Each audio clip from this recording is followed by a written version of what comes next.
안녕하세요. 여러분들과 경영지도사 기업진단론을 함께 공부하고 있는 김경동 선생님입니다. 우리 이번 시간에는 시험에 대비해서 파이널, 이제 총정리하는 시간을 가져보도록 할 거예요. 먼저 첫 1단원부터 시작을 할 건데, 가장 먼저 배웠던 것은 어떤 것이었나요? 바로 기업의 개념이었죠. 기업의 개념은요, 이윤 추구를 목적으로 하는 생산 경제의 단위 체계다. 여기서 중요한 부분은 기업의 개념은, 기업의 목적은요, 이윤 추구를 목적으로 한다라는 거였어요. 우리 뒤에서 배울 거긴 하지만 BSC 관점에서 봤을 때도 재무적 관점이 가장 높은 단계에 있었죠. 결국은 이윤을 벌기 위해서 고객도 만족시키고 내부 프로세스도 개선하고 여러 가지 활동들을 수행하는 것, 그게 바로 기업의 개념이었습니다.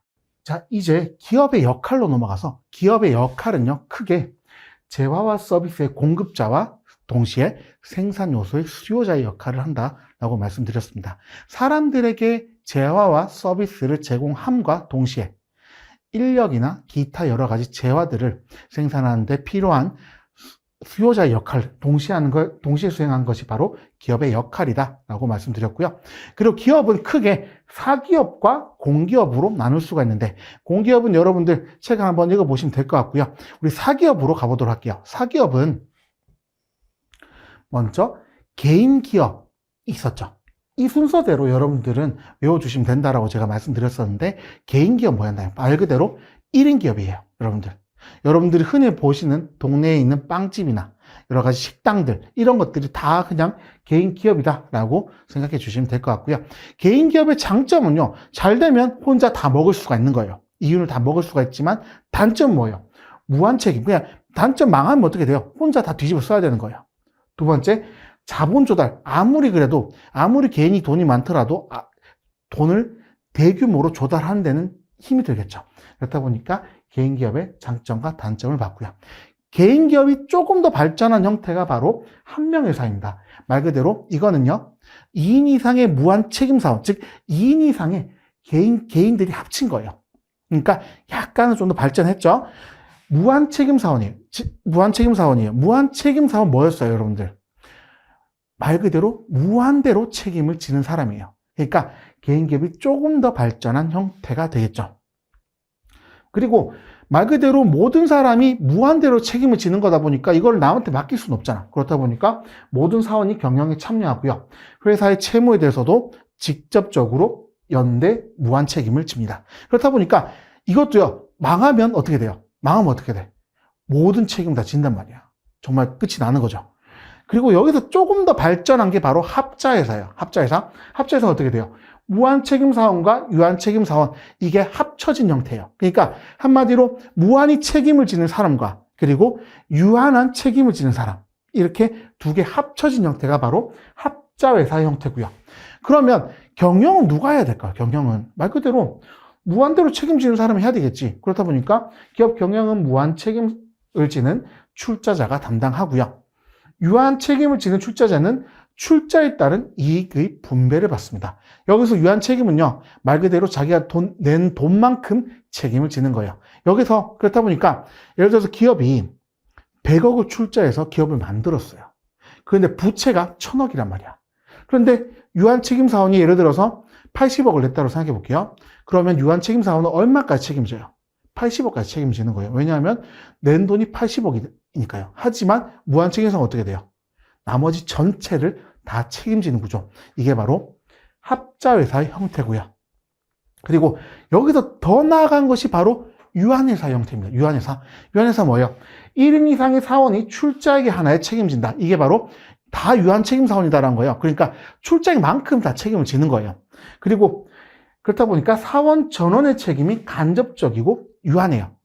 그리고 예전에는 사실 이게 유한 회사만의 요건들이 몇 개가 있었어요. 이게 사원수의 제한도 있었고 여러 가지가 있었는데 요즘 그런 거 많이 풀렸어요. 이것저것 다 풀리다 보니까 최근에 거의 주식회사 유사한 형태고요. 그래도 주식회사보다는 이게 약간은 이게 지분 같은 걸 넘겨주고 할 때 조금 쉽지가 않아요. 약간 껄끄러운 게 있다 보니까 중소기업의 형태에 좀 적합해요. 왜냐하면 중소기업은 아직까진 상장이나 이렇게 좀 대규모로 자본을 조달하기까지는 좀 걸리는 단계다 보니까 중소기업에 적합한 게 바로 유한회사 형태입니다. 여기서 유한책임회사로 가볼게요. 유한책임회사는요, 1인 이상의 유한책임사원으로 구성이 되어 있는 거예요. 그렇다 보니까 유한회사에서 그냥 나온 개념이다 라고 생각해 주시면 될 것 같고요. 읽어볼게요. 업무집행사원은 경업금지 적용 및 유한책임회사를 대표하고요. 그리고 사원이 아닌 자를 업무집행자로 선임이 가능해요. 한마디로 그러니까 모든 사람이 유한 책임을 지는 거예요. 유한 책임을 지는데 그래도 한 명은 좀 제대로 해야 될 거 아니야. 그렇다 보니까 한 명은 제대로, 그러니까 경업 금지를 하고요. 그리고 회사를 대표할 수 있도록 한 명은 제대로 하고, 그리고 대신에 사원이 아니더라도 어떻게 한다고요? 외부의 경영을 위해서 초빙할 수 있다. 이게 바로 유한 책임회사 형태예요. 사실 여기서 협동조합 이런 것들이 있긴 하지만 협동조합 읽어보시면 될 것 같고요. 주식회사 가장 중요하다라고 말씀드렸죠. 대부분의 여러분들이 알고 계시는 회사 형태가 다 주식회사예요. 맞죠? 한번 읽어볼게요. 주주들의 출자를 통해 형성되는 기업이에요. 그러니까 한마디로 출자, 그러니까 자본을 내가지고 만들어낸 기업이다라는 거죠. 그러니까 여기서부터 어떻게 돼요? 여기는 개인 돈을 내는 거야. 개인 돈 내고 개인 다 책임지는 거지. 하지만 점점 발전을 해가지고 여기는 어떻게 돼요? 주주들이 출자를 하긴 해요. 하지만 뒤에 가볼게요. 법인으로서의 특성이 있고요. 그러니까 한마디로 회사라는 인격 자체가 만들어진 거예요. 그렇다 보니까 계속 읽어보면요. 유한 책임을 지는 거예요. 여기서. 주주들이 유한 책임을 지는 거야. 그러니까 자기가 낸 돈만큼 책임을 지는 거지. 여러분들 주식 하신 분들 계시죠? 주식하면 어떻게 돼요? 예를 들어가지고 내가 정말 좀 위험한 종목에 투자를 했어요. 그래서 해당 종목이 관리 종목들하고 상장 폐지가 됐어. 그렇다 보니까 휴지 조각 됐단 말이야. 근데 여러분들 이 회사 망했다라고 해가지고 여러분들 책임을 져요? 이 회사 부채가 예를 들어서 갑자기 1,000억이 나왔어요. 그러면 여러분들 주주니까 거기에 대해 책임을 져? 아니잖아요. 그냥 여러분들 투자한 주식만큼 휴지 조각 되고 끝이잖아요. 맞잖아. 그렇다 보니까 주식회사는요, 그 자체로 유한 책임을 내포한다라고 보시면 될 것 같습니다. 계속 읽어보면요, 계속 기업으로서의 특징을 가지고 있어요. 한마디로 이 법인으로 따로 만들다 보니까, 물론 위에부터 다 법인이긴 합니다. 어쨌든 법인으로 따로 만들고 출자한 사람과 경영을 분리를 하다 보니까 어떻게 돼요? 계속 기업이 간다라고 가정하는 거예요. 한마디로 이게 생명력을 불어넣는 거지. 왜냐하면 위에는 사실은 어떻게 돼요? 물론 뭐 유한회사도 있긴 하지만 위에는 어떻게 돼? 무한 책임사원이 있다 보니까 법인의 형태긴 하지만 어쨌든 개인이 책임을 질 수도 있는, 그러니까 완전히 동떨어진 구조는 아니었단 말이야. 하지만 주식회사는 어떻게 돼요?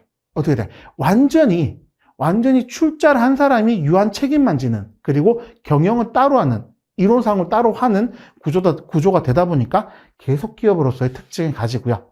그리고 자본의 증권화가 되다 보니까 여기서 따라온 개념이 뭐라고 말씀드렸나요? 바로 대규모로 자본 조달이 가능하다라고 말씀드렸죠. 이게 무슨 말이었냐면요.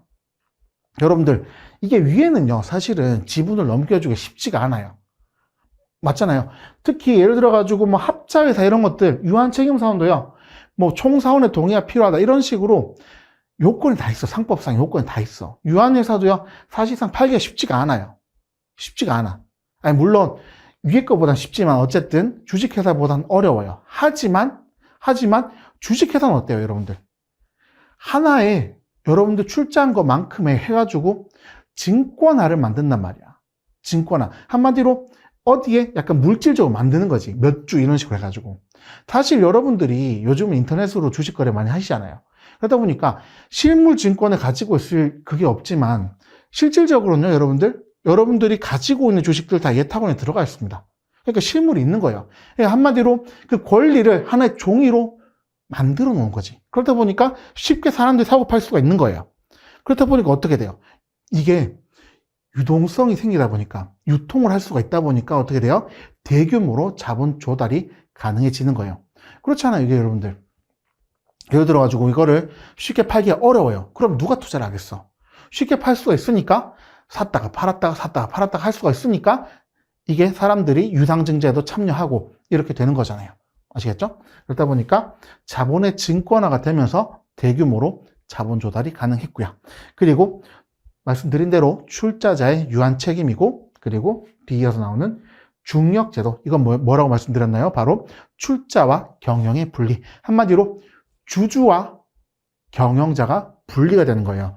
여러분들, 우리나라는 그래도 재벌 그룹들이 많다 보니까 대주주가, 최대주주가 경영도 같이 하는 구조가 많다 보니까 그렇긴 하지만, 일반적으로는요, 여러분들, 전문 경영인이 많이 해요. 미국도 마찬가지고, 이게 장단점이 있긴 하지만, 어쨌든 전문 경영인이 많이 해요.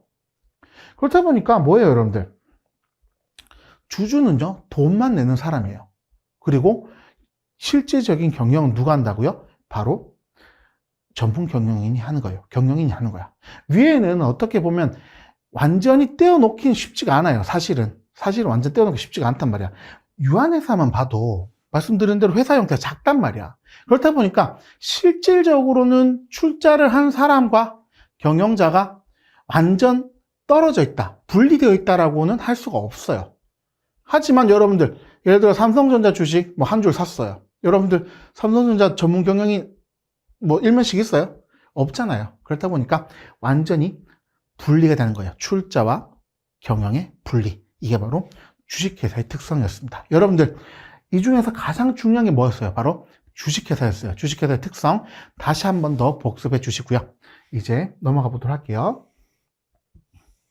이제 질적 경영 분석과 양적 경영 분석으로 가볼 거예요. 질적 경영 분석과 양적 경영 분석 뭐였어요? 질적은 뭐였어?